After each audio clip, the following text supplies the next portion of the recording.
Muy buenas tardes para todos. Segunda clase de este seminario de Foja Cero. Hoy tenemos el gusto, el honor, por mi parte, de tener al doctor Guillermo Verdi, que nos va a dar un tema sumamente importante e interesante para iniciarnos en el ejercicio profesional, que es el tema de demanda y contestación de demanda.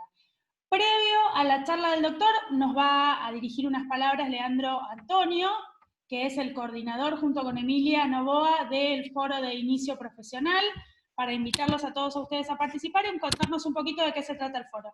Leandro, bienvenido, muchas gracias. Bueno, Vero, muchas gracias por la presentación. Como ya dijo Vero, mi nombre es Leandro Antonio, yo coordino este foro junto a Emilia Novoa. Te agradezco, Vero, por la buena predisposición que estás teniendo y la mano que nos estás dando con la dinámica, la impronta que le ponés. También agradezco al doctor Guillermo Verdi, hoy presente, ¿sí?, que nos va a dar una excelente clase. Y Leo Molina también, gracias por tu aporte que nos vas haciendo. Y entre todos creo que estamos haciendo un excelente equipo. Por lo que veo, estas clases, aunque recién hayan empezado, están funcionando muy bien. En la anterior tuvimos más de 160 participantes, hoy por lo que veo somos 140 personas, y bueno, la idea de este foro es acompañarlos en este inicio profesional, así como lo dice el nombre del foro, para todo lo que necesiten. Con Emilia también formamos parte de la comisión de jóvenes del colegio, por lo tanto cualquier cuestión interna del colegio que necesiten consultarnos pueden hacerlo. Estamos a disposición para lo que sea, y bueno, no los quiero demorar mucho más, le doy lugar al doctor Guillermo Verdi para que empiece, y bueno, ya saben cuáles son nuestros contactos, estamos acompañándolos en lo que se puede, y bueno, Vero, nuevamente agradezco tu apoyo. Gracias, Leo. Bueno, recuerden, por favor, entonces las preguntas las hacemos por el chat, por escrito, y al final de la clase las va a contestar el doctor Verdi. Guillermo, toda tuya la clase. Muchas gracias. Tenés silenciado el micrófono. Estás hablando solo, Guillermo. Ahí está, ahora sí. Ahora sí, perdón. Buenas tardes a todos. Bueno, ya los colegas me presentaron, les agradezco. Algunos probablemente ya me conozcan por la carrera de grado. El propósito de cuando surgió la posibilidad de esta charla, se me había sugerido otro tema que también es importante, y yo me permití sugerir el de demanda y contestación, porque si bien es algo que en principio o a priori no ofrecería mayores dificultades, pero sí incluye una serie de cuestiones o tips que es bueno pensar en voz alta, o repetir en voz alta como para no perderlos de vista, ¿sí? Vamos a hablar de cosas que muchos de ustedes, si ya están en el ejercicio muy activo de la profesión, ya las tienen muy presentes, y vamos a tratar de meternos en otras que no las tengan tan presentes, ¿sí? La idea es, repito, no ahondar en la teoría de lo que puede significar la demanda o la contestación en el contorno del proceso, sino fundamentalmente circunscribirnos a aquellas cuestiones que tengan que ver formales, estrictamente formales, pero que puedan tener decisiva importancia en la efectividad que tengan la demanda y la contestación en su caso. Vamos a empezar con la demanda. Todos saben, obviamente, que en la provincia de Buenos Aires el ingreso de la demanda ha estado tradicionalmente centralizado en una dependencia que ha sido la receptoría de expedientes. Obviamente esto se ha hecho siempre en forma presencial. Nunca, si bien no hay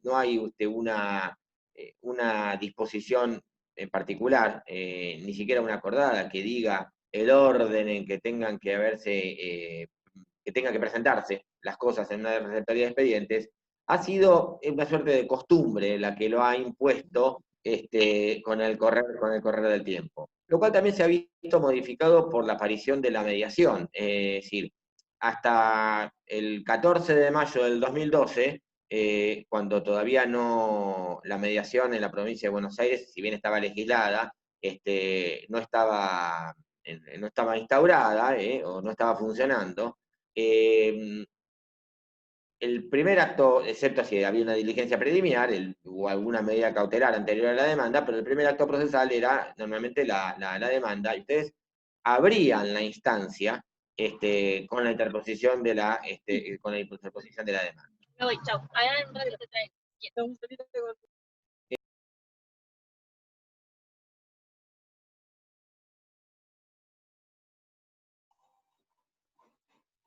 Perdón, Guille, volviste a estar silenciado. Ahí está, volvemos.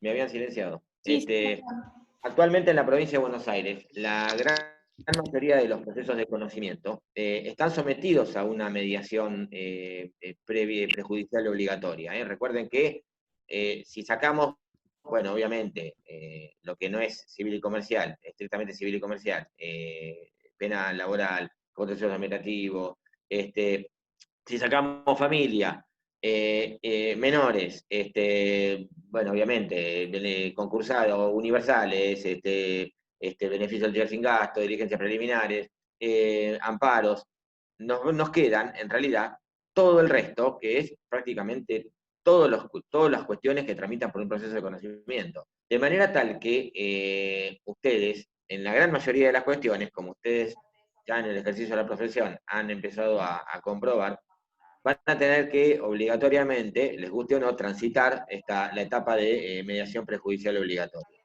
De manera tal de que ustedes, para poder interponer la demanda, necesariamente van a tener que acompañar la constancia de inicio de la mediación con la designación del mediador y el acta de cierre de la mediación, donde quede además bien claro no solamente el cierre, sino también el motivo, ¿sí? Sea incomparecencia del requerido, sea falta de acuerdo. A eso, obviamente, le van a agregar los requisitos fiscales que ustedes recordarán, tasa y contribución sobre tasa de justicia, y las cargas del abogado, el bono de la ley 8480 y el anticipo previsional. El primer escollo, el tema de la tasa de justicia. ¿Qué ocurre en el futuro? ¿Qué ocurre en el futuro si no se ha solicitado el beneficio de litigar sin gastos? Recuerden que el beneficio de litigar sin gastos en principio no es retroactivo.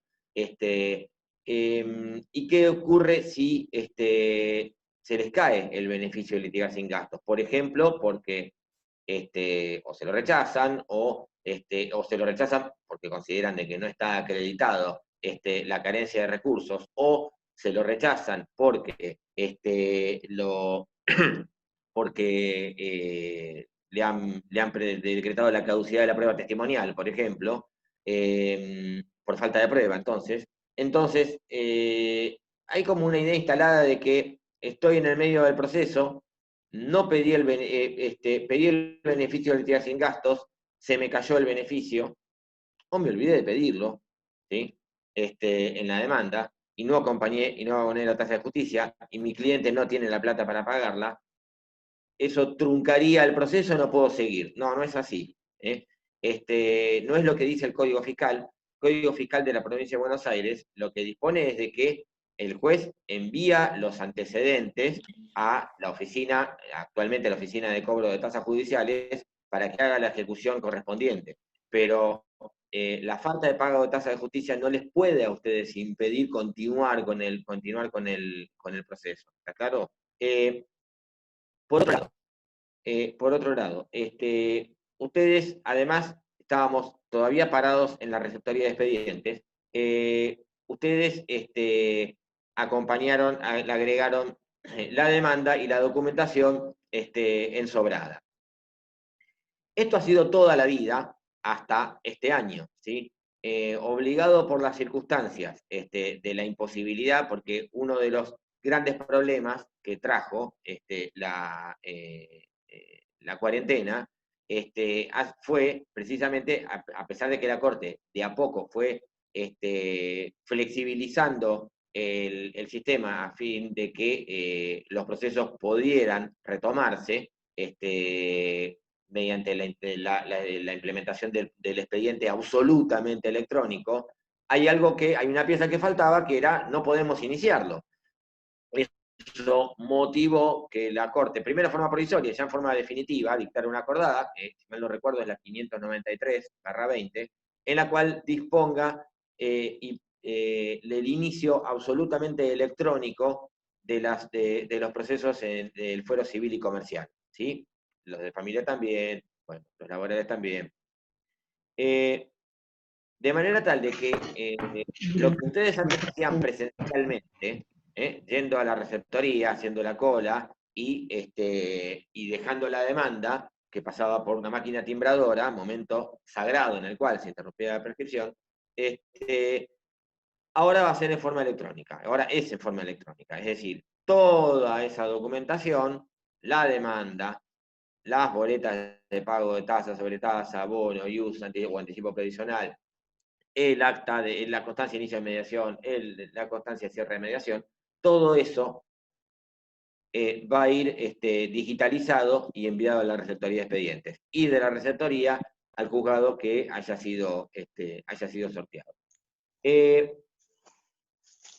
Obviamente que esto estuvo obligado por las circunstancias, pero era una cuestión solamente de tiempo. El propósito actualmente es que el expediente sea enteramente electrónico desde el primer hasta el último acto procesal, ¿sí? Sin perjuicio que el letrado quede como depositario de la documentación presentada y tenga que presentarla ante el primer requerimiento del juez. Vamos ahora sí a meternos con lo que es el contenido de la demanda y las dificultades que pueda llegar a traer. Respecto de los primeros requisitos, no ofrecen mayores dificultades, es decir, el nombre y el domicilio.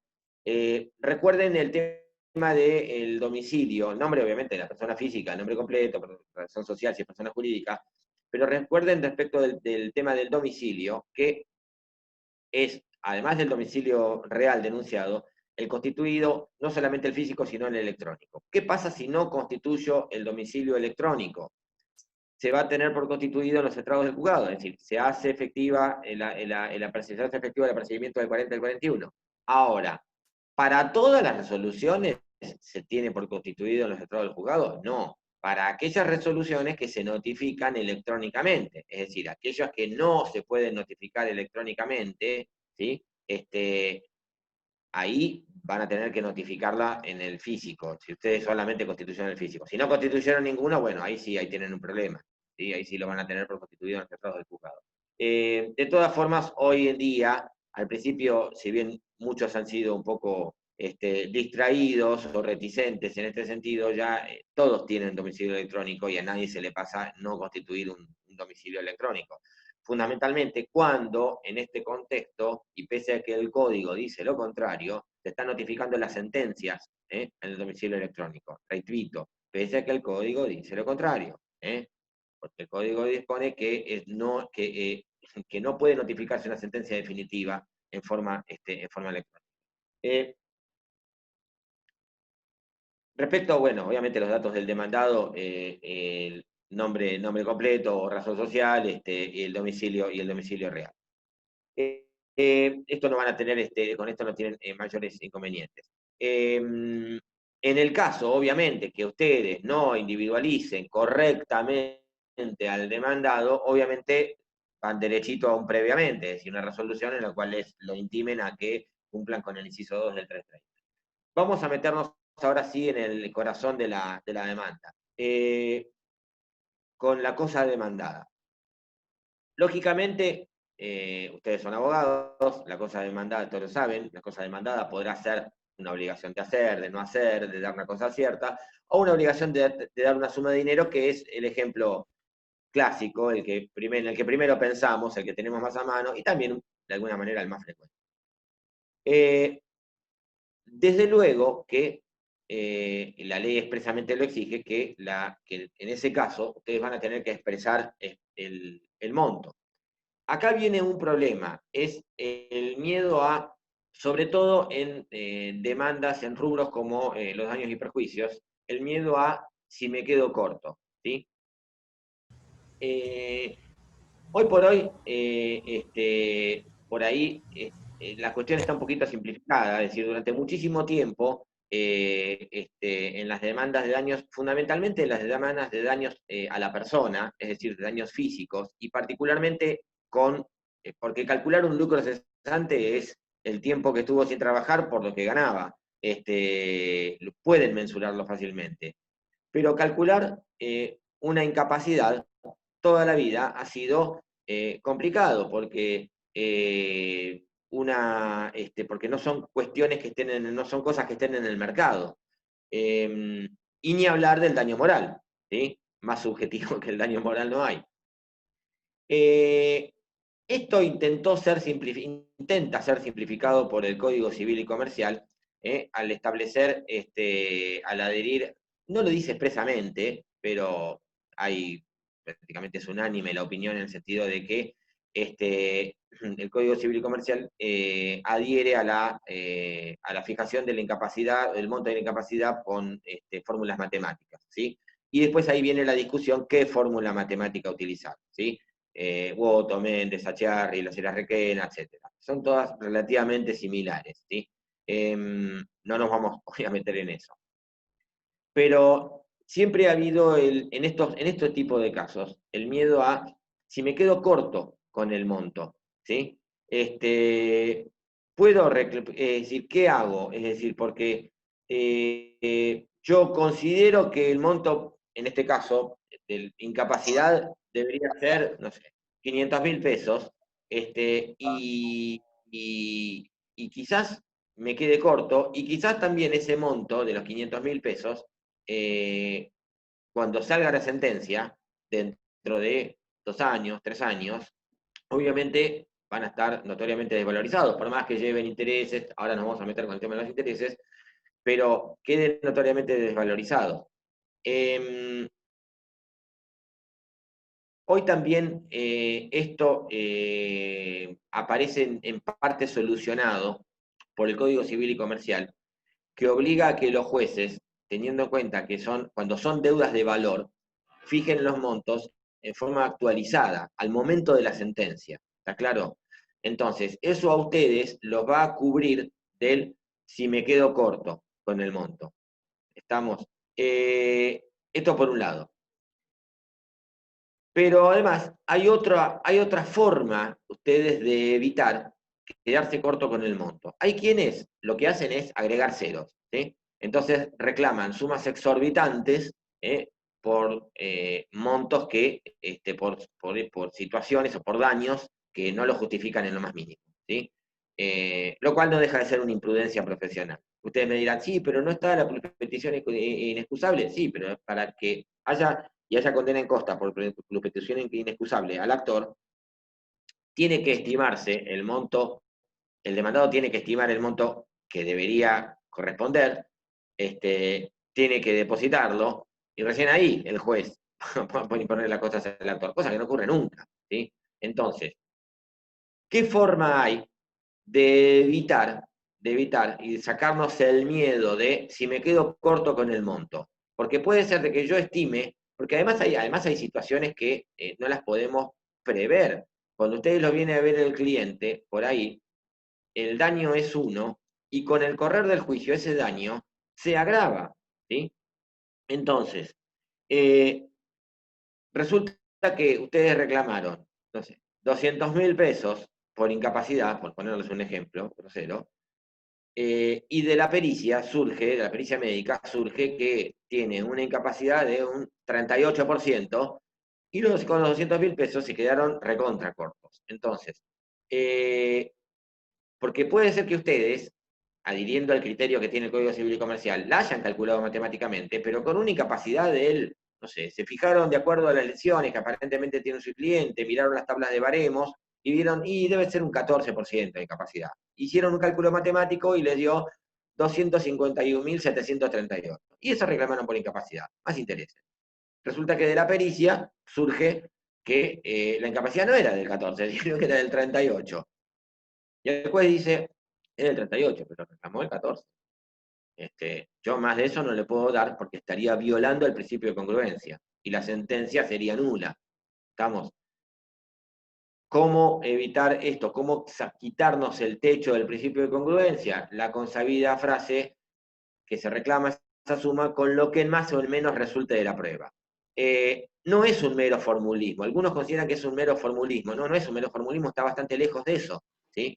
Es la forma de ustedes de dejar abierta la puerta para que el juez pudiera hacer lugar a la demanda por un monto superior al que ustedes originalmente reclamaron en la demanda. ¿Sí? Entonces, de esa manera, en vez de agregar ceros, imprudentemente, por las dudas de que me quede corto, ustedes dejan librado el monto a lo que en más o en menos resulte de la prueba. Entonces, si de la prueba surge un monto mayor, el juez tranquilamente y sin violar el principio de congruencia, puede hacer lugar a ese monto, al monto que surja precisamente de la prueba. ¿Sí? Lo mismo si el monto ha quedado notoriamente desactualizado por el transcurso del tiempo. ¿Está claro? Imagínense que ustedes reclaman una suma de dinero más intereses y que esa suma, obviamente, por el transcurso del tiempo, queda notoriamente desactualizada, algo que ocurre lamentablemente en todos los casos, hoy en día, a ustedes con lo que más o menos le resulte de la prueba, le permite al juez, mejor dicho, no a ustedes, al juez, poder hacer lugar a la demanda por un monto superior al originalmente reclamado. ¿Sí? Ustedes reclamaron 200, el juicio tardó 5 años, 200.000, el juicio tardó 5 años, dejaron librados esa suma, lo que más o menos resulte de la prueba, ¿sí? El juez, dentro de 5 años, puede hacer lugar a un monto mayor de los 200.000, porque ustedes reclamaron 200.000 por daño moral hoy, y es un monto que estaba bien, ¿sí? Estaba bien. Pero dentro de 5 años, esos 200.000, no, obviamente que valen muchísimo menos, tienen un menor poder de compra y están notoriamente devaluados. Entonces, si ustedes consignan que reclaman X suma de dinero con o sujetos a lo que más o en menos resulte de la prueba, entonces en ese caso permiten al juez que válidamente pueda hacer lugar a la demanda por un monto mayor del originalmente reclamado. De lo contrario, no va a poder hacerlo. Y si lo hace, la otra parte va a poder pedir la nulidad de la sentencia por violar el principio de congruencia. ¿Qué pasa con los intereses? Si bien hay algún fallo por ahí perdido últimamente que dice lo contrario, pero en realidad los intereses, si no son reclamados, el juez no puede hacer lugar a capital más intereses, solamente puede hacer el lugar a capital, ¿sí? Es decir, los intereses no se consideran sobreentendidos. Yo tengo que reclamar X suma de dinero con más los intereses, sea los intereses pactados, los intereses legales, y del color que sean. Moratorios compensatorios, punitorios, pero si yo no reclamo expresamente los intereses, si no expreso con signos que reclamo intereses, el juez no puede hacer lugar a capital más intereses, solamente haga lugar a capital, porque si no también está violando el principio de congruencia, estaría haciendo lugar a algo no pretendido. ¿Qué pasa con las costas? ¿Qué pasa si me olvido de reclamar la imposición de costas? Ahí lo contrario. No impide eso que el juez imponga las costas a la otra parte. ¿Está claro? Es decir, no puede decir el juez, no, como no reclamó la imposición de costas, sin costas, o costas por suerte. No. El juez impondrá las costas de acuerdo a las reglas del 68 y siguientes, ¿sí? El principio de costa del vencido y las excepciones que están en los artículos siguientes, 79, 70, 71. Pero repito, la omisión del pedido de imposición de costas a la otra parte no impide que el juez imponga las costas al momento de resolver, o al momento de dictar sentencia. Puede ser que venga su cliente y les diga que tuvo un accidente de tránsito con lesiones físicas muy graves, tan graves que ha atravesado ya varias operaciones, varias intervenciones quirúrgicas, y no sabe cómo va a quedar. No sabe él porque ni siquiera saben los médicos. Puede ser que quede con una leve claudicación en la marcha, o sea, leve renguera. Puede ser que quede caminando con bastones canadienses, o puede ser que quede en silla de ruedas, o puede ser que le amputen una de las piernas. Obviamente, esos cuatro supuestos inciden en el tipo de reclamo que van a hacer ustedes. ¿Está claro? No solamente los hechos, sino fundamentalmente en el monto, va de la mano, porque la incapacidad no va a ser la misma. Su cliente les dice también que el accidente fue hace 2 años y 8 meses, 9 meses, y todavía está dando vueltas, precisamente por la gravedad de las lesiones. Ustedes no tienen en claro qué es lo que van a reclamar. ¿Por qué? Porque no tienen en claro, ni siquiera lo tienen claro los médicos, cómo va a quedar su cliente. Una posibilidad es, lo que decíamos antes,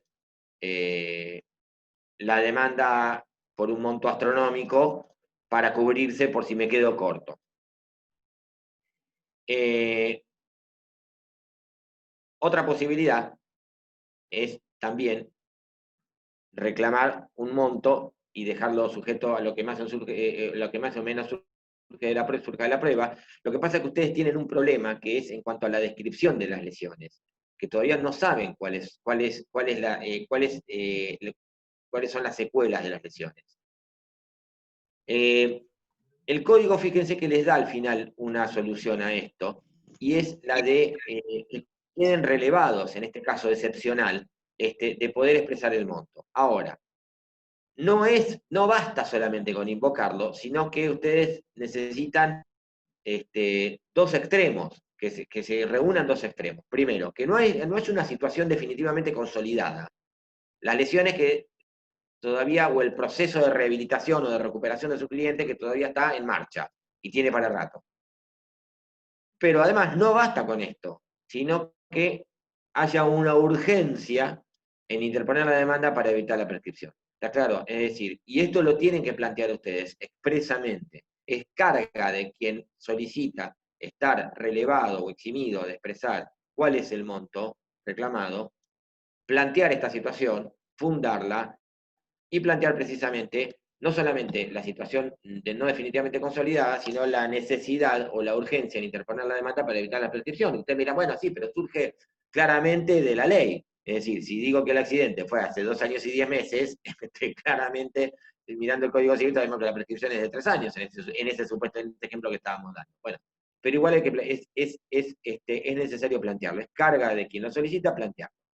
De lo contrario, es decir, lo peor que pueda pasar, obviamente, que es que se salgan previamente, ¿está claro? Y el juez los intime a expresar el monto.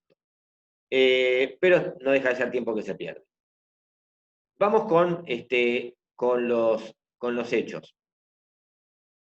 El código es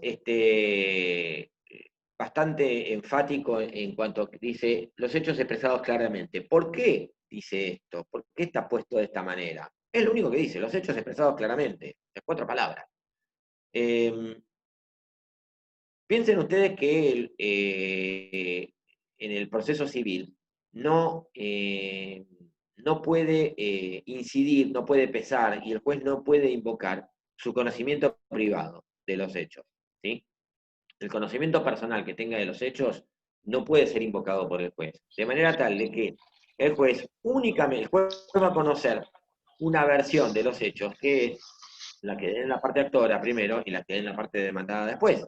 Es decir, y no puede salirse de ese relato Ahí lo que pude hacer, por acá. introducen las 2 partes. Repito, por más que al juez personalmente o privadamente le consten otros hechos, no puede incorporarlos al proceso.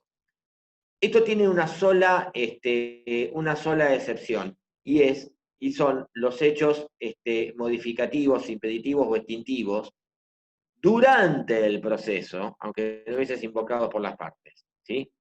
pero los hechos anteriores a la interposición de la demanda tienen que estar en la demanda. Y si no están en la demanda, no están en el proceso. ¿Sí? Lo mismo para la defensa. Bueno, ya después, en un rato nos vamos a meter. No hay manera que el juez haga mérito, invoque hechos no introducidos por las partes. ¿Sí?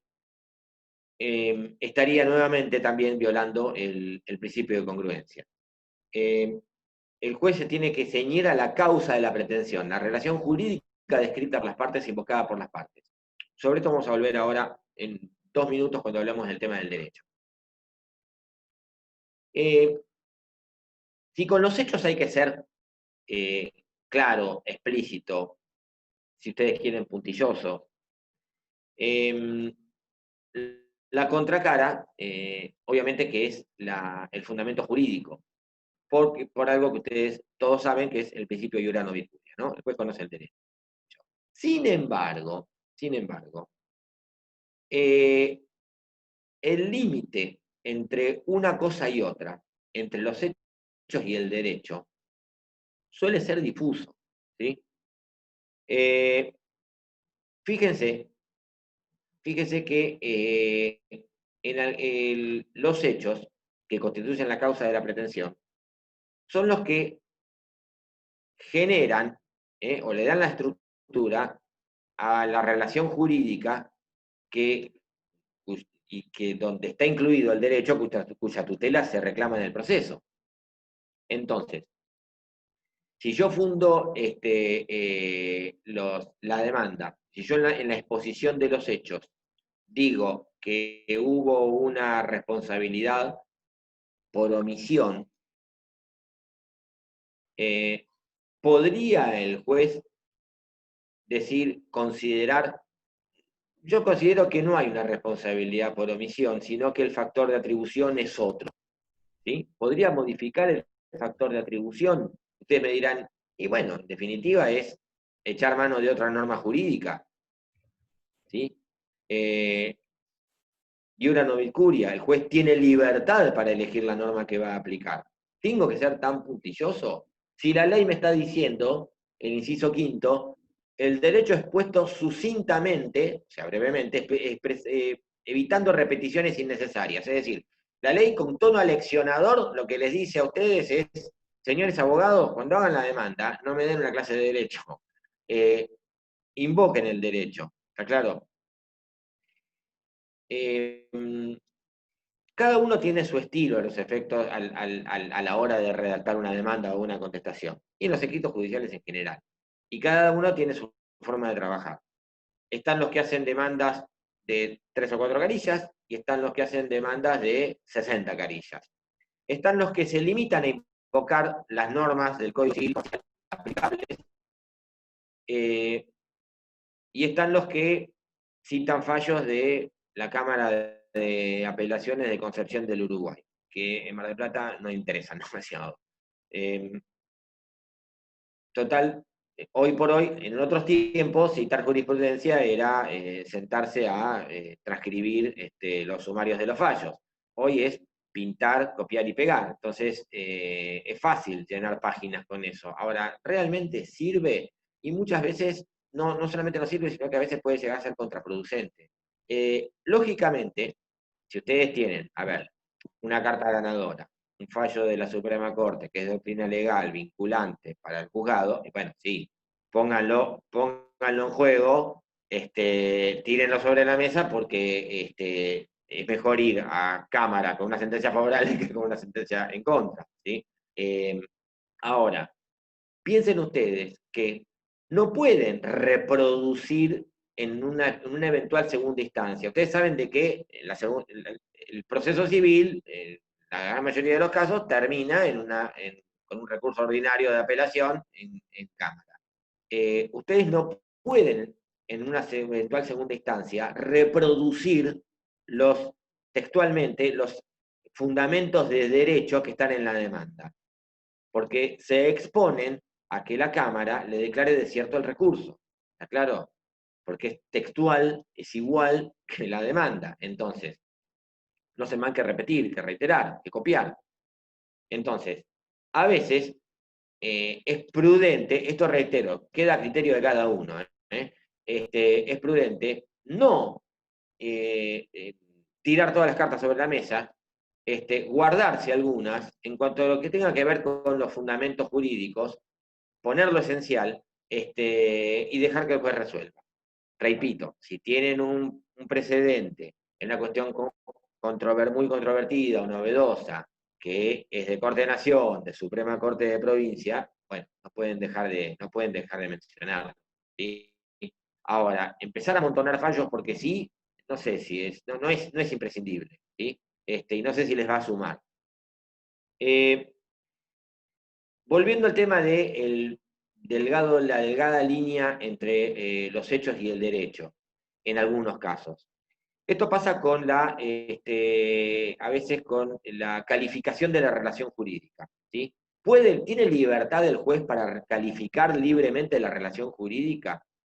Esto implica salirse de la calificación de la relación jurídica que está en la demanda. ¿Implica violar el principio de congruencia? Bueno, esto es una discusión. Esta discusión se ha planteado en distintos congresos, ¿sí? Y ha habido alguna marcha y contramarcha, ¿sí? En el año 2004, la Corte Suprema de Justicia de la Nación dictó un fallo que es SORBA con S y B larga con Estado Nacional con Superintendencia de Seguros de la Nación. SORBA se originó en Mar del Plata. SORBA fue lo siguiente. Una persona que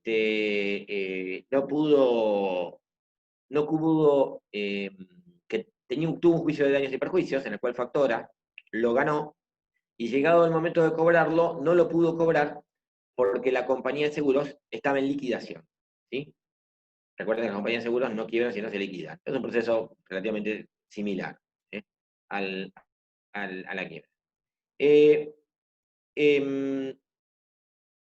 Esta persona advierte que esta compañía de seguros venía con ejercicios deficitarios hacía varios años antes de liquidarse. Y que aún así, la Superintendencia de Seguros de la Nación, según esta persona, había mirado para el costado y le había dejado que continuara, amontonando juicios, ¿sí? Las compañías de seguros tienen que tener una suerte de, yo le llamo encaje, no ese es el nombre, tienen que garantizar el cumplimiento, que tengan fondos para asumir los juicios con una suma de dinero determinada, ¿sí? Entonces, la superintendencia lo que hace es auditarlas, porque es el órgano de contralor, y puede exigirles que suban esta suma que tiene que estar depositada de garantía, que se llama reserva técnica, para afrontar los juicios. La Superintendencia de Seguros aparentemente con esta compañía no lo había hecho, o no lo había hecho como correspondía, y esto generó que esta compañía de seguros, con ejercicios deficitarios, terminara entrando en liquidación y no le pagara a nadie. Entonces esta persona, que le ganó el juicio a la compañía de seguros y no lo pudo cobrar porque entró en liquidación, porque la dejaron seguir operando cuando no tendría que haber seguido operando, dice, el Estado Nacional, a través de la entidad autárquica correspondiente, que es la Superintendencia de Seguros de la Nación, incurrió en una responsabilidad por omisión. Una responsabilidad de tipo objetiva. Cuando esto tramita en el Juzgado Federal de Primera Instancia, va a la Cámara Federal de Apelaciones y tiene una sentencia favorable. La sentencia favorable estima que la responsabilidad en realidad hubo una responsabilidad subjetiva, una culpa por parte de la Superintendencia de Seguros de la Nación. Recurre el Estado Nacional, con recurso extraordinario federal, a la Corte de Nación. En octubre del 2004, la Corte de Nación anula la sentencia, porque dice se violó el principio de congruencia. se invocó un factor de atribución y la sentencia hizo mérito de otro. ¿La Cámara Federal de Apelaciones de Mar del Plata había modificado los hechos? No, de ninguna manera. Lo que había hecho era calificar la relación jurídica de otra manera, ¿sí? Y estimando de que había un factor de atribución distinto del alegado por la parte actora. Que es una cuestión, en realidad, que tiene que ver con la causa de la pretensión, ¿sí? Entonces, ¿puede un juez, y esto ténganlo, y esto a qué viene todo este relato? Este relato viene a que tengan muy presente en cómo ustedes califican la relación jurídica, porque según este fallo de la Corte de Nación, que fue bastante criticado, en su momento Morelo todavía estaba vivo y hizo un comentario en la ley lapidario, según este fallo, Corte de Nación, repito, así que no es para no prestarle atención o para omitirlo, los jueces no pueden modificar o no pueden modificar la causa de la pretensión, no pueden calificar la relación jurídica de una manera distinta de lo que lo hicieran las partes. El tema fue discutido en los congresos de Derecho Procesal, particularmente en Mar del Plata 2007. En Mar del Plata 2007, el despacho mayoritario fue que en realidad el principio de congruencia tiene que estar flexibilizado en el sentido de que los jueces puedan calificar la causa de la pretensión libremente. 4 años más tarde, en Santa Fe 2011, esto lo digo con conocimiento de causa porque en los 2 congresos yo presenté ponencias por este tema, precisamente en pos de la flexibilización. Se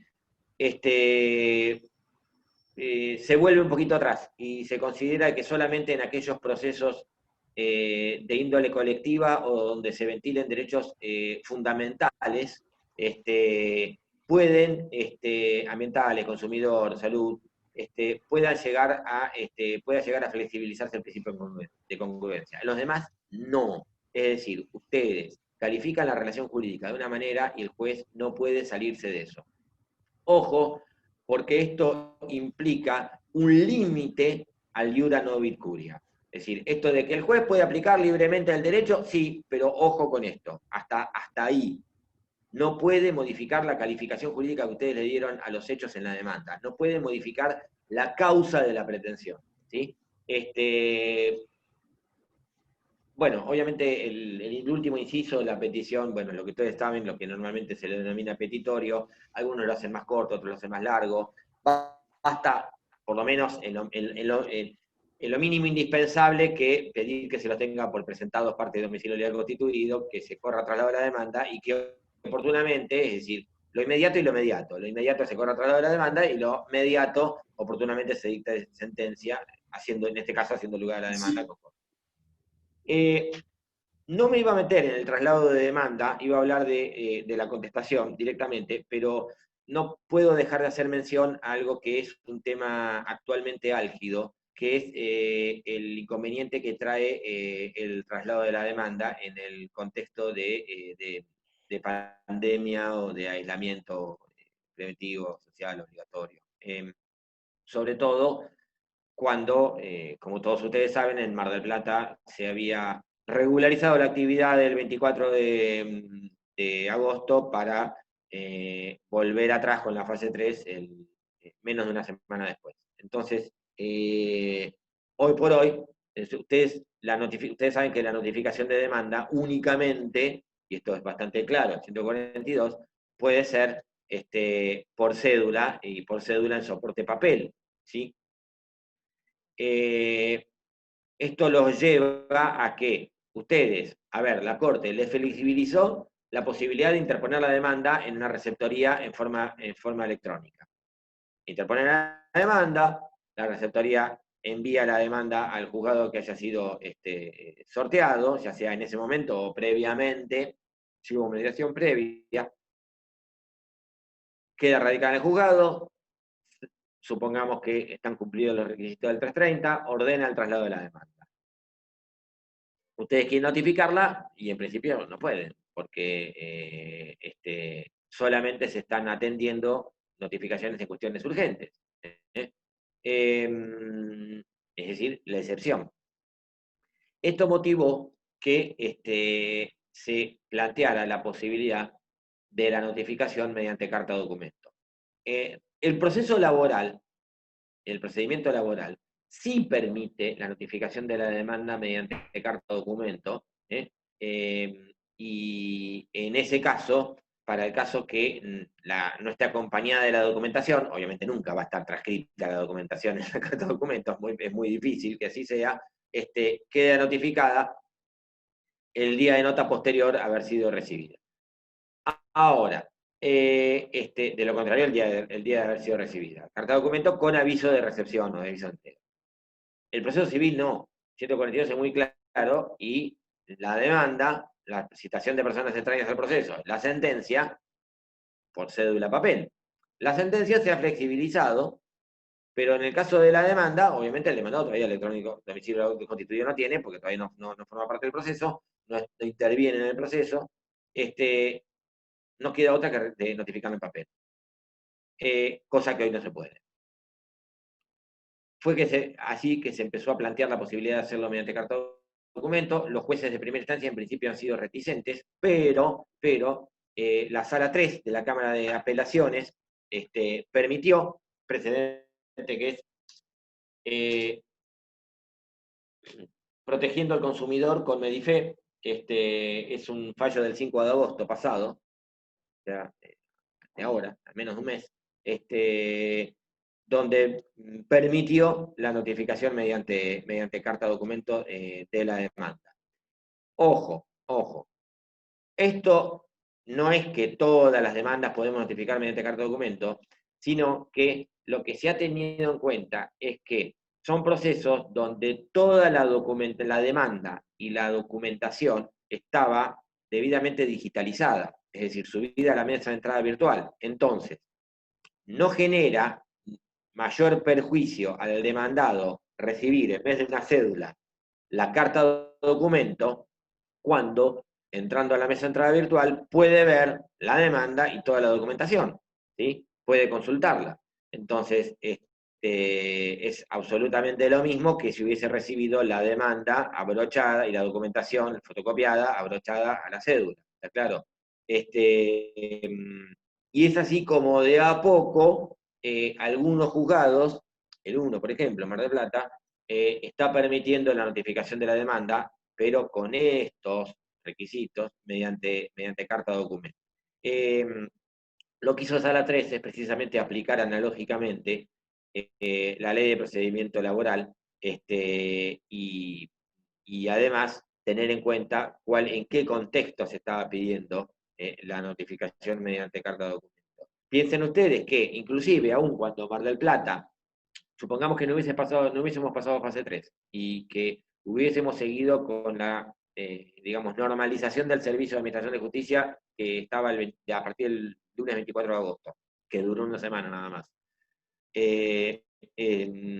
Supongamos que ustedes tienen que notificar una demanda en extraña jurisdicción, en un lugar, en el AMBA, conurbano, donde ahí sí están en fase 3 o menos, es imposible que lo hagan, ¿sí? Todas esas circunstancias son las que tiene en cuenta la Sala 3 a los efectos de ordenar, de permitir la notificación mediante carta de documento. De todas formas, a ver, el valor de precedente es solamente, o los efectos de la cosa juzgada es, en principio, para ese caso. Son los jueces los que eventualmente irán modificando el criterio, los jueces de primera instancia me refiero, y permitiendo la notificación mediante carta de documento. Pero tienen sólidos motivos para que no, que es que la ley dice lo contrario. Lo que pasa es que obviamente el 142 está redactado en un contexto totalmente distinto del presente. Vamos ahora con la contestación. Hasta ahora hablamos de lo que es la pretensión contenida en la demanda. Ahora nos vamos a poner del otro lado, y del lado de la defensa. El Código Procesal tiene la particularidad de en el caso de la contestación, tiene una redacción de alguna manera capciosa, que ustedes habrán visto, porque en realidad el código lo que hace es hablar de lo que no tienen que hacer, y de ahí deduzcan lo que tienen que hacer. Para terminar de complicarle la cuestión, el código lo que hace es plantearles dos tipos de defensas. Aquellas defensas que tengan que ver con el fondo de la cuestión, con el derecho de fondo reclamado, y aquellas que tengan que ver con la falta de presupuestos procesales, que son las que ustedes conocen, excepciones previas, o de previo especial pronunciamiento. No nos vamos a meter en cada, porque además no tenemos tiempo, en cada una de ellas, lo vieron ya en la carrilla, ni en la clasificación, ya lo vieron en la carrera de grado, no es la idea, pero sí tener en cuenta algunas cuestiones. En primer término, la excepción de prescripción, que no aparece en el elenco del 342, del 345, perdón, sino antes, tienen que, en el caso de que dependa de prueba, siempre el juez va a diferir el tratamiento para el momento de dictar sentencia. Lo cual muchas veces, lo cual es contraproducente, y requiere una reforma urgente, porque sería mucho más prudente que se resuelva la prescripción a tener que continuar con un proceso para que el juez, 5 años, dentro de 5 años, cuando dicte sentencia, o dentro de 3 años, cuando dicte sentencia, nos diga, no, la verdad que el derecho estaba prescripto, ¿sí?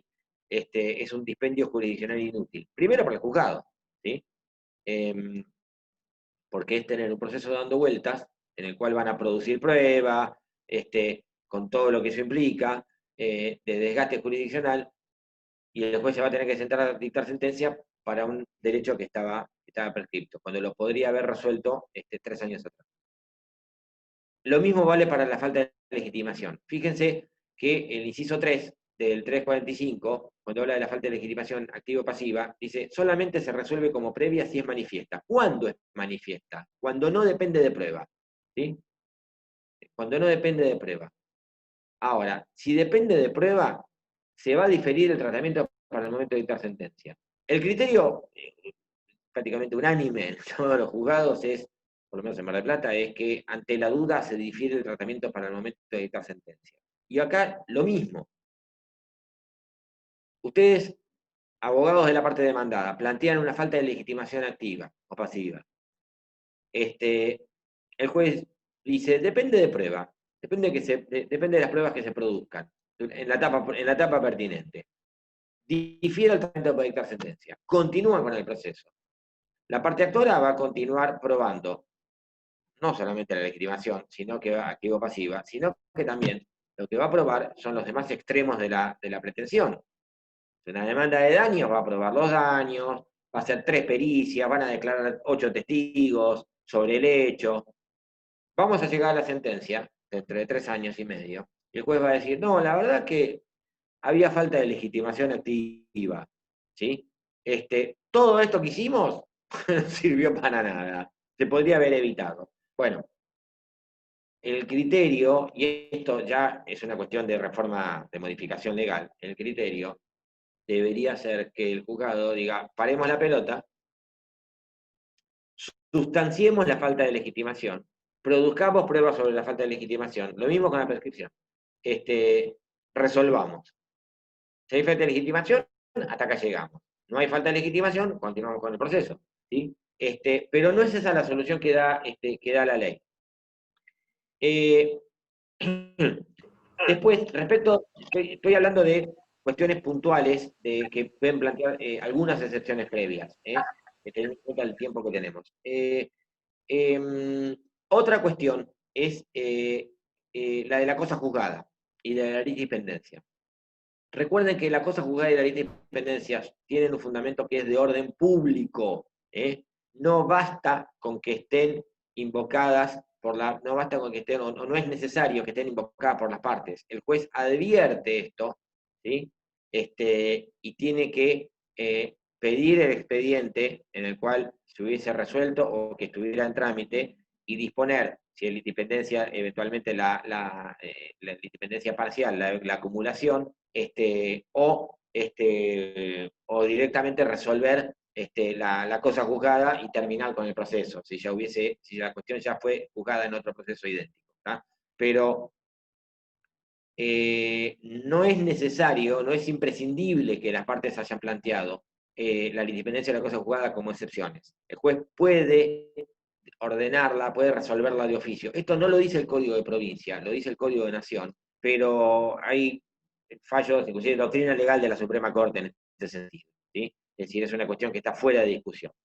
Porque fíjense que la cosa juzgada aparece en 2 palabras, cosa juzgada, punto. El Código de Nación es un poquitito más claro, es un poquito más extenso. En cuanto al contorno de cosa juzgada, hablando de la continencia, accesoriedad, o de subsidiariedad, que son, digamos, aspectos de la conexidad. Es decir, ustedes tienen en la cosa juzgada o en la litipendencia pueden tener la regla, tienen la regla de la triple identidad, sujeto, objeto y causa de la pretensión, es decir, sujeto, el mismo sujeto, misma pretensión, misma causa, pero a veces esa identidad se da en forma parcial, no se da en forma perfecta. Entonces, cuando esa identidad se da en forma parcial, mismos sujetos misma causa de la pretensión, uno está reclamando desalojo y el otro le está consignando alquileres, ¿sí? Son los mismos sujetos, las mismas partes, aunque con roles invertidos, y la misma causa la misma causa, es decir, el contrato de locación. Aunque las pretensiones, los objetos sean distintos, uno es consignación y otro es desalojo. El juez, repito, advierte esto y está obligado a suspender el plazo, pedir expediente, resolver. ¿sí? Acumulación en su caso, y si hay litipendencia perfecta, termina el proceso, hay cosa juzgada, también perfecta, idéntica, triple identidad perfecta, también termina el proceso. Vamos con la contestación propiamente dicha, el 354. Fíjese que el 354 tiene una redacción que es bastante rebuscada, ¿sí? Bastante enrevesada. ¿Por qué? Porque les habla de la posibilidad de que tenga el actor. Primero dice deberá, en realidad, el demandado. El demandado no deberá nada, el demandado podrá. Recuerden que hay cargas procesales, no hay obligación.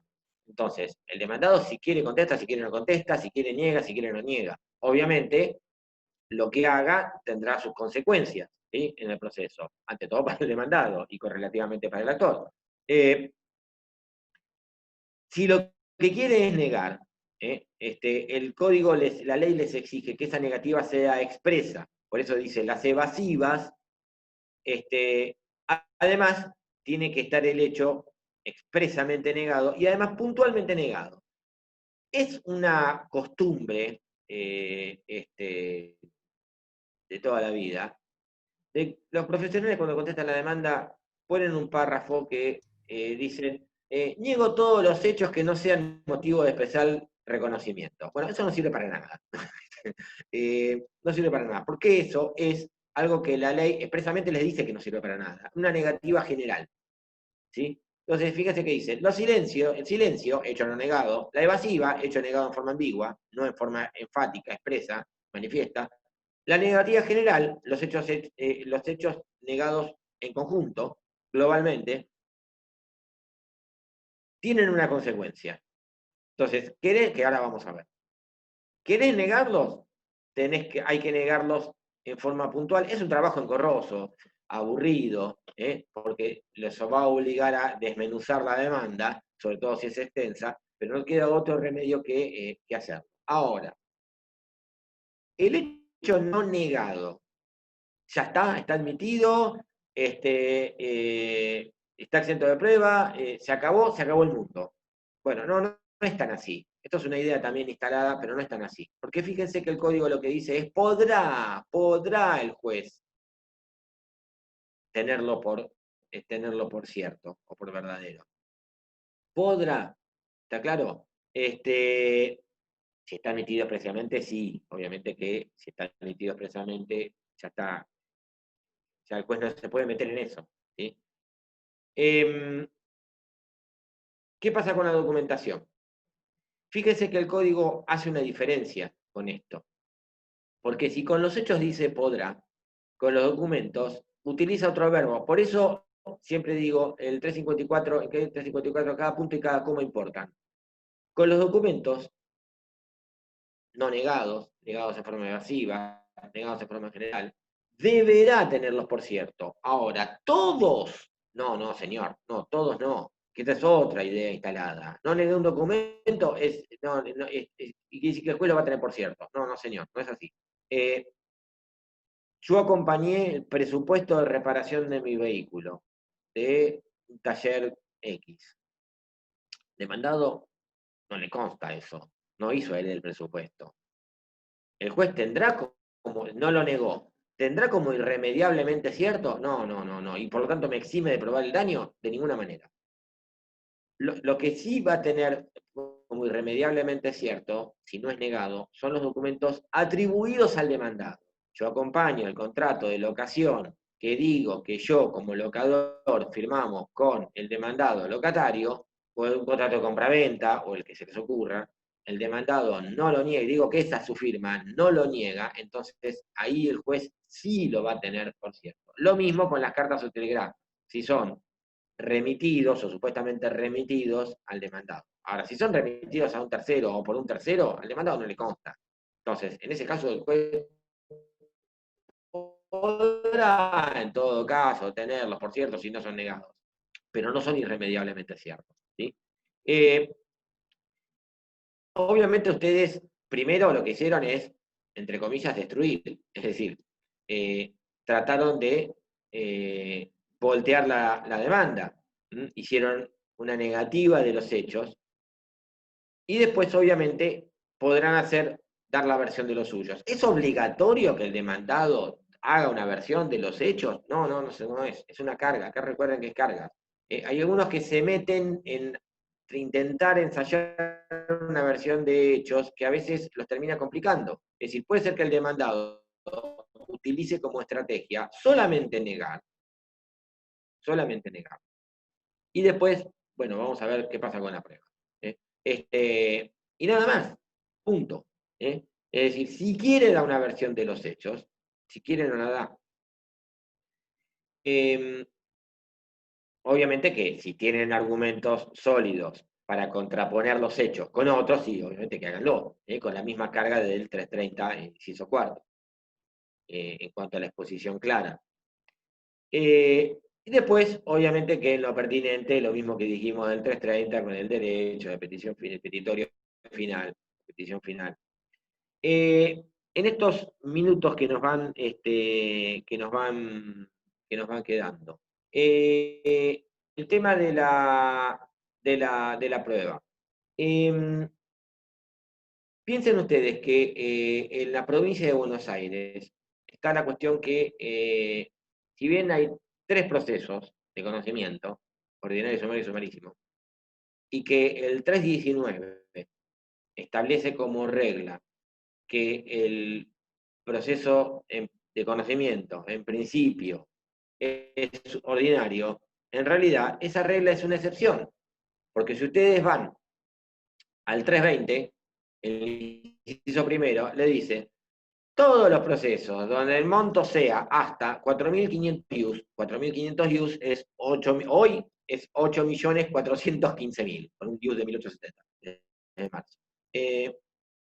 Todos los procesos donde el monto reclamado sea hasta 8.415.000, o sea, imagínense que la gran mayoría van a tramitar por la vía sumaria. Entonces, la gran mayoría de los procesos en la provincia de Buenos Aires, de conocimiento me estoy refiriendo, en la práctica son sumarios, porque además, como si esto fuera poco, el inciso 2 le da una larguísima lista de procesos en los cuales cualquiera sea el monto, acá es al revés, en las anteriores es, por este monto, cualquiera sea la cuestión. El inciso 2 es, cualquiera sea el monto, en estas cuestiones que enumera,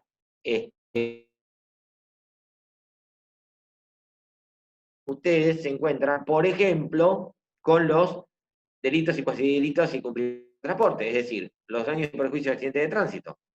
Entonces, muchísimos en el universo de los procesos de conocimiento. Entonces, en la práctica, en la provincia de Buenos Aires, la gran mayoría de los procesos, ¿sí?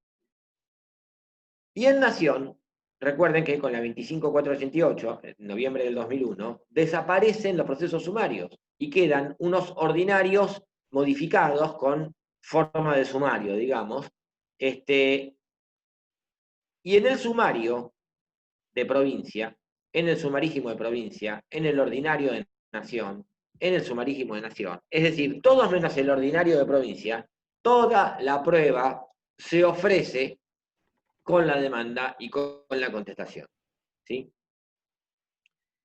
Que es lo que dice en provincia para el sumario el 484, ¿sí? Entonces, repito, en todos, menos en el ordinario en provincia, que, como les decía, en la práctica termina siendo la excepción, a pesar de que el 319 dice que es la regla, la prueba la tienen que ofrecer con la demanda y la contestación.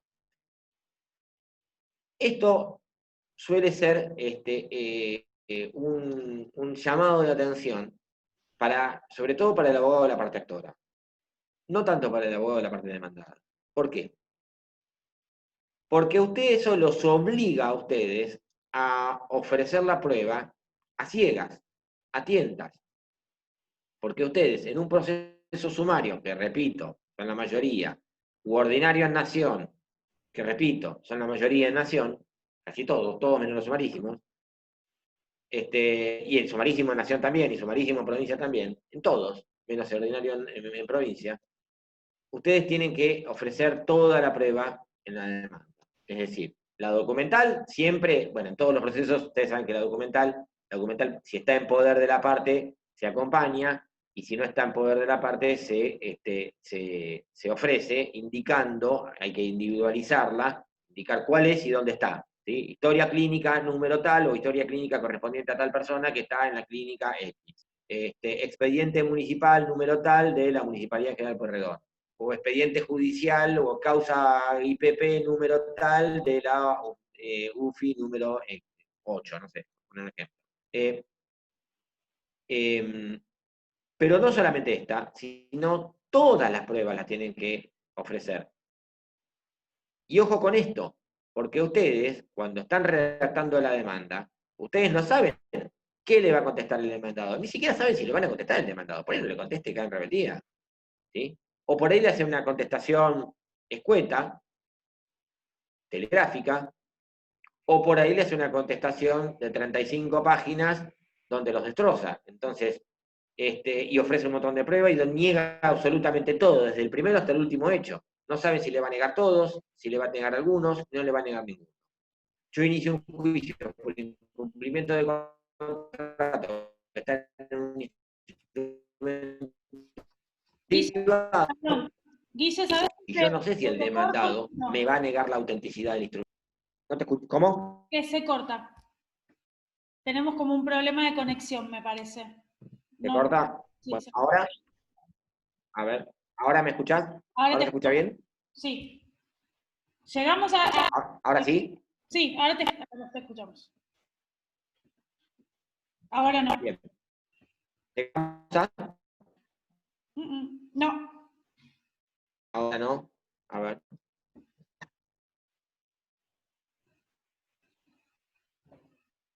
Quedaste como congelado. Tenés mala señal. ¿Ahora sí? A ver, ¿ahora sí? ¿Ahora sí?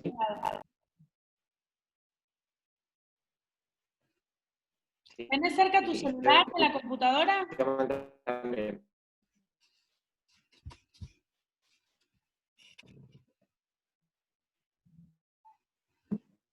¿Lo alejo?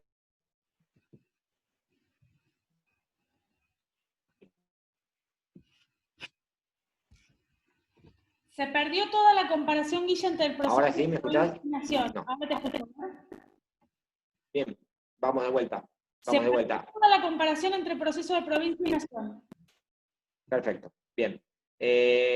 Arrancamos arrancamos de vuelta. Entonces, yo lo que les decía es lo siguiente. En provincia, ¿ahora se escucha bien? Sí. Ahora te volvimos a perder. Yo les decía que en provincia, ¿no? ¿Vamos de vuelta? A ver. No sé qué hacer. ¿Tienes cerca el celular de la compu? No. Lo apagué.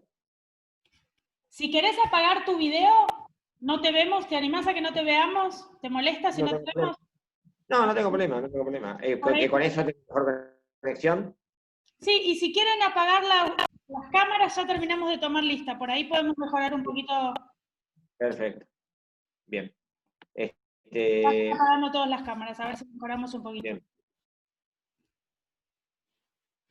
Vamos. Bueno. A ver ahora si se mejora un poquito. ¿Ahora se escucha bien?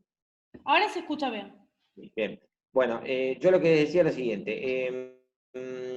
En la práctica, el único proceso en el cual la prueba se ofrece en la etapa probatoria es el ordinario en provincia.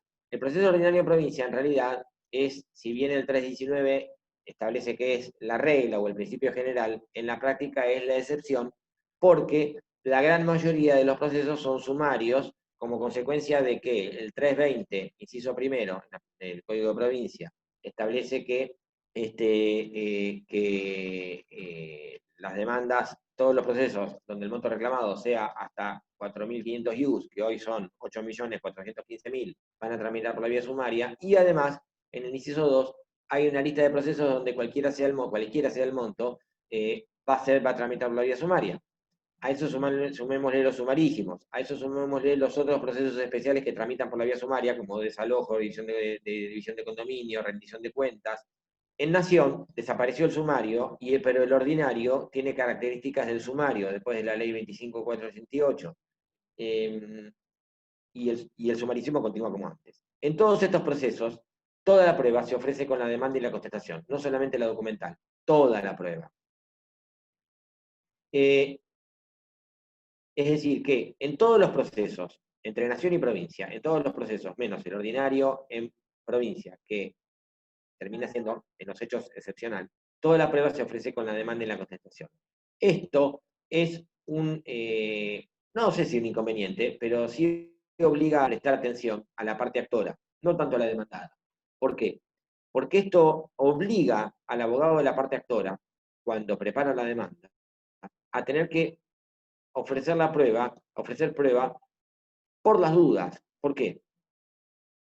Tiene que pensar en qué es lo que pueda llegar a ser el demandado. No sabe el abogado de la parte actora si el demandado, primero si va a contestar la demanda o no, y si la contesta, si va a negar algunos hechos, si va a negar todos, si va a admitir todos, no lo sabe, es imposible saberlo. Entonces, tiene que ofrecer prueba pensando en una eventual negativa por parte del demandado. Si no lo hace, después no va a poder enmendar el error. ¿Está claro? Recuerden que el 484 les permite ampliar la prueba respecto de los nuevos hechos. Recuerden la diferencia entre nuevos hechos y hechos nuevos. Los nuevos hechos, las nuevas circunstancias introducidas por el demandado, pero una negativa no sería un nuevo hecho, sería una negativa y punto. Entonces, ustedes inician un juicio por incumplimiento de contrato y ese contrato está instrumentado en un instrumento, valga la redundancia, privado. Ustedes no saben si el demandado le va a negar su firma. Si no lo hace y si lo admite expresamente, si no lo niega y por lo tanto, al ser un instrumento que está atribuido a él, el juez lo tendrá por cierto, no hay ningún inconveniente. Ahora, ustedes fundamentan su pretensión en un contrato que está en un instrumento privado y resulta que no ofrecieron una prueba pericial caligráfica, el demandado, cuando contesta, niega la firma, niega la autenticidad del contrato. Va a la prueba confesional, se lo muestran, dice, jure que es cierto, que esta es su firma. No, no es mi firma. Perdieron el juicio, porque nunca van a poder probar el hecho constitutivo, el que hace nacer la relación jurídica que es fundamento de la pensión. Entonces, presten mucha atención cuando ustedes hacen una demanda en un proceso ordinario en nación, sumarísimo en nación, sumario en provincia, sumarísimo en provincia, o sea, casi todos, en el ofrecimiento de la prueba. Porque una prueba, la prueba mal ofrecida, por más que hayan realizado hechos, por más que los hechos a ustedes, y a su cliente, mejor dicho, le den absolutamente la razón, los hechos y el derecho, una prueba mal ofrecida puede hacer o fracasar el proceso o que tenga un resultado adverso o un resultado favorable, pero no en la medida de lo que tendría que haber sido. ¿Sí? Entonces, es en la demanda el momento de, en estos casos, de ofrecer toda la prueba, lo cual obliga a pensar, a tratar de adelantarse a la jugada y a pensar en qué es lo que pueda llegar a ser el demandado cuando conteste la demanda. Después habrá tiempo, si admite la autenticidad del contrato, siguiendo el mismo ejemplo, habrá tiempo de desistir de la prueba, o eventualmente el juez considerará que siendo un hecho admitido, expresamente admitido, queda exento de prueba, lógicamente. ¿Sí? Y la prueba ya no sería relevante. Entonces, repito, es un... no solamente reparen en la exposición de los hechos, en los fundamentos jurídicos, sino también presten mucha atención al ofrecimiento de la prueba. Esto sobre todo para la parte actora, no tanto para el abogado de la parte demandada, porque el abogado de la parte demandada va a contestar la demanda con la demanda adelante. Entonces ya sabe lo que dice el actor. En cambio, el actor no sabe lo que va a decir el demandado. Tiene que andar, digamos, intuyendo, suponiendo, y es mejor pecar por exceso, que en definitiva lo pueden arreglar desistiendo de la prueba, que por defecto, que ahí ya no lo pueden arreglar, ¿sí? Porque ya no pueden tocar la demanda, una vez que está notificada. Bueno, son ya hay 24. Yo ya con esto voy terminando, Verónica, y quedo, si es que hay, sometido a las preguntas que quieran hacer. Hay algunas preguntas, si te parece te las voy haciendo, ¿sí? A ver. Bueno, intentaremos entender qué es lo que están preguntando, a ver si... Hay una que está acá, dice, en Nación los procesos sumarios no subsisten, son ordinarios independientemente del monto.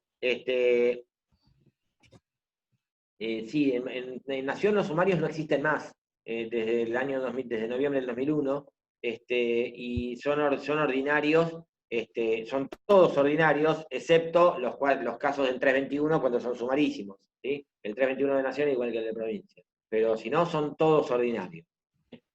En provincia subsiste, en las reformas está previsto que desaparezca esta diferenciación entre ordinarios y sumarios, que ya no tiene demasiado objeto. Es decir, cuando muchas veces preguntan, ¿y cuál es el sentido de que en un proceso ordinario se ofrezca la prueba después y haya cuadernos de prueba? Ya demasiado sentido realmente no tiene. Y mucho menos ahora con el proceso enteramente electrónico. ¿Otra? Bien, Claudio pregunta cómo se constituye el domicilio electrónico. El domicilio electrónico se constituye con la mención, es decir, ustedes van a tener que primero hacer el trámite correspondiente ante el Colegio de Abogados y la Suprema Corte de Justicia, que les va a asignar el domicilio electrónico y les va a hacer entrega del consabido token, dispositivo que valida digitalmente las firmas. Recuerden que nuestro país existe desde hace muchísimo tiempo, si bien durante mucho tiempo estuvo prácticamente archivada, en el sentido de que no tenía demasiado uso, una ley de firma digital, que hace que es la que regula, es el marco general de regulación de validaciones o certificaciones de firmas digitales. Es lo que va a permitir este token o dispositivo que le va a entregar la Corte a través del Colegio de Abogados, que a los efectos de que ustedes puedan realizar una presentación electrónica. Y al mismo tiempo se les va a asignar un domicilio electrónico que va a ser el número de quit ustedes, seguido por notificaciones.ssba.gov.ar. Pero es el número de quit. Esa es la manera pero tiene que tramitarlo en el colegio de abogados. ¿Otra? Bien. Otra pregunta es, ¿cuáles son los errores más comunes que se cometen al iniciar las primeras demandas? No, los errores más comunes son por ahí el mal ofrecimiento de la prueba, es decir, no estar pensando, es decir, cuando ustedes ofrecen la prueba, vuelvan a leer la demanda y miren bien los hechos, ¿sí? Porque ustedes partan de la base de que le van a negar todo, después ven, es decir, como quien dice, para bajar el tiempo, pero partan de la base de eso, que les van a negar todo, y entonces piensen lo peor. Entonces, el mal ofrecimiento o el deficiente ofrecimiento de prueba, ese es uno de los errores que por ahí se ven. Y por ahí también, por ahí a veces en el afán de hacer la demanda, la desprolijidad por ahí en la exposición de los hechos, siempre esto obviamente a criterio de cada uno, ¿no? Pero es conveniente que los hechos tengan un orden cronológico, ¿sí? Y para que usted, cuando uno hace la demanda, tiene que estar pensando que la demanda la va a leer el juez, cuando tenga que dictar sentencia. Que además de leer la demanda a ustedes, va a leer 5.500 demandas más. Entonces, tienen que ser lo más claros y explícitos posible.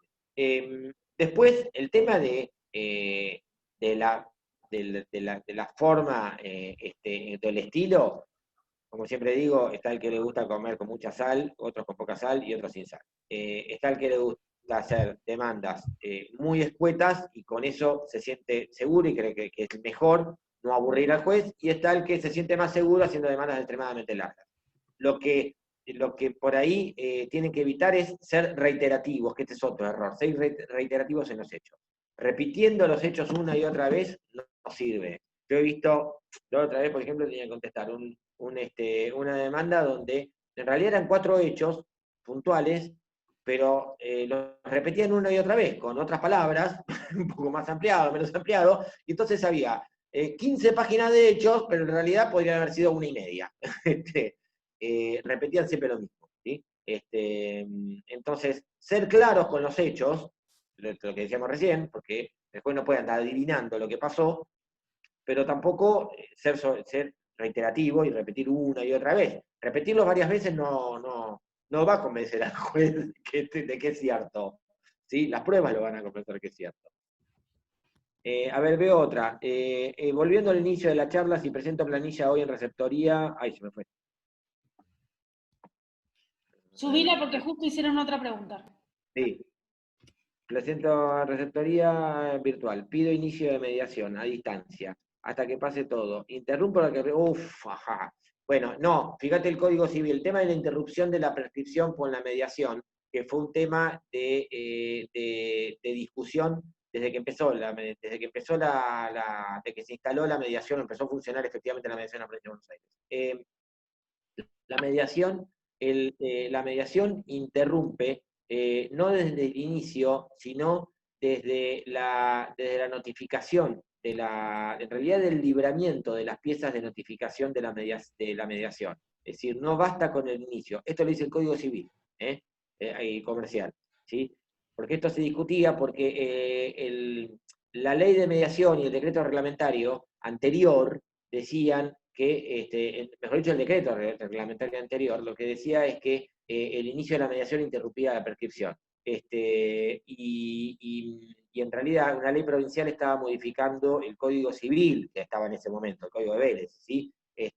Lo cual tampoco se podía. Entonces, el Código Civil Comercial vino a solucionar este tema y lo que lo interrumpe, es decir, ustedes no solamente basta con iniciarlo, sino que tienen que librar las notificaciones a los efectos de poder celebrar la mediación. Ahí queda interrumpida la prescripción. Si no, antes no. Que también es una idea falsamente instalada, ¿no? De que el inicio de la mediación interrumpe solamente la planilla de mediación en rectoría interrumpe la prescripción. Si ustedes quieren realmente interrumpir la prescripción y quedarse tranquilos, lo que pueden hacer es interponer una demanda, aunque sea de 4 líneas, y después la amplía, ¿sí? Una vez que fracasó la mediación, que la mediación tarde lo que tenga que tardar, se haga cuando se tenga que hacer, y después la amplía.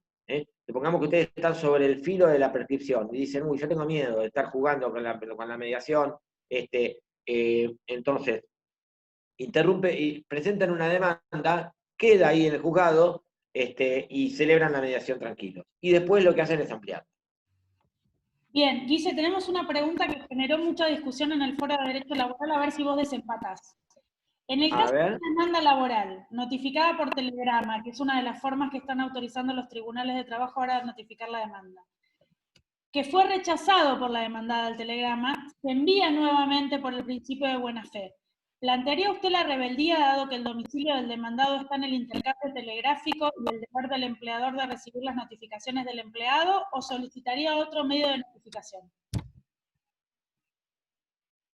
Sí, la ley no lo resuelve eso. Yo también lo había pensado. Es decir, la ley exige que para que la notificación quede consumada tiene que estar el aviso de entrega. Es así, con aviso de entrega. O sea, rechazada no hay aviso de entrega. Eso es así, clarísimo.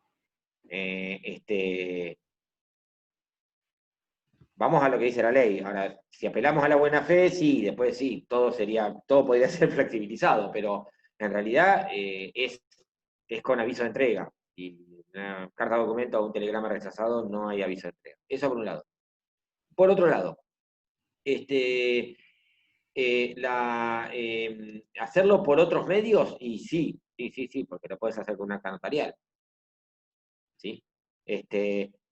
A la ley de procedimiento laboral se aplica supletoriamente el Código Procesal Civil y Comercial. El Código Procesal Civil y Comercial, en realidad la demanda no permite hacerla con acta notarial, pero podría llegar a pedirse o autorizarse la notificación mediante acta notarial, porque primero que sería fehaciente, más fehaciente que una acta notarial es imposible. Si es fehaciente lo que ponga un oficial notificador, más fehaciente lo que ponga un escribano público, pero por lo mismo, ¿sí? Los dos son públicos, pero tampoco lo permite la ley, porque también la notificación de demanda necesariamente tiene que ser en principio con cédula. Pero si la pregunta es si la carta, documento o telegrama rechazado habilita, si vos la notificaste al domicilio, si vos la mandaste al domicilio donde claramente es el empleador, vamos a poner, que trabajaba en una fábrica grande, que sabemos que está ahí, todos saben que está ahí, es esa, ¿está rechazada la carta documento o telegrama? No, para mí no, no, porque es con aviso de entrega, y rechazada no es con aviso de entrega. Y vos decís, bueno, pero quedás en un camino sin salida. Bueno, la salida puede llegar a ser que el juez te permita, pero en realidad se está saliendo, sería una creación un poco pretoriana, la notificación mediante otro medio, que a mí me parece que uno de los más efectivos, o el más efectivo, sería mediante acta notarial, con el costo que se implica, obviamente, ¿no? Pero bueno, estamos tratando de salir de ese callejón sin salida. Otra. Bien, ¿qué tipo de hechos puede invocar el juez por excepción, más allá de los que invocan las partes, públicos y notorios, para no fallar extra petita u ultra petita? De vuelta, ¿qué tipo de...? Yo no la comprendo mucho la pregunta. ¿Qué tipo de hechos puede invocar el juez por excepción, más allá de los que invocan las partes, públicos y notorios, para no fallar extra petita o ultra petita? No, un hecho público y notorio, y un hecho que no escape a la experiencia del juez, es decir, que sea del conocimiento de cualquier persona, que no escape a la experiencia del juez, es decir, a ver, que que un vehículo a 120 kilómetros por hora es más dificultoso detenerlo o lleve un espacio mayor la detención del vehículo que uno que circula a 20 kilómetros por hora, es un hecho que no escapa a la experiencia del juez, ¿sí? Es un hecho lógico, si ustedes quieren, entonces necesita siquiera que un perito se lo indique, y ni siquiera necesita que las partes lo hayan expuesto claramente, es decir, no basta, no es necesario que yo en la demanda haya dicho, no, pero como venía rápido, le era más difícil tener control del vehículo. No, es una cuestión que es propia de la experiencia del juez, saber que si venía, cuanto uno más rápido maneja o va circulando con el vehículo, menos control del mismo tiene porque el tiempo de reacción es menor, ¿sí? Esos hechos también puede hacer mérito de esos hechos. El tema es cuando hay hechos que forman parte del relato, del sustrato fáctico de la pretensión, de la historia, si ustedes quieren, del cuento, que conozca el juez privadamente, y esos no los puede incorporar al proceso si no fueron incorporados por las partes. Yo siempre digo, el juez al juez se le cuentan una película, y el actor y el demandado, y no puede salirse de esa película, después la va a pasar por el tamiz de las pruebas, ¿no?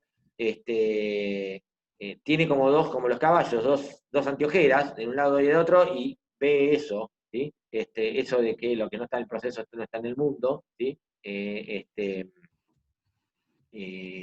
Grafica un poco esta idea, ¿no?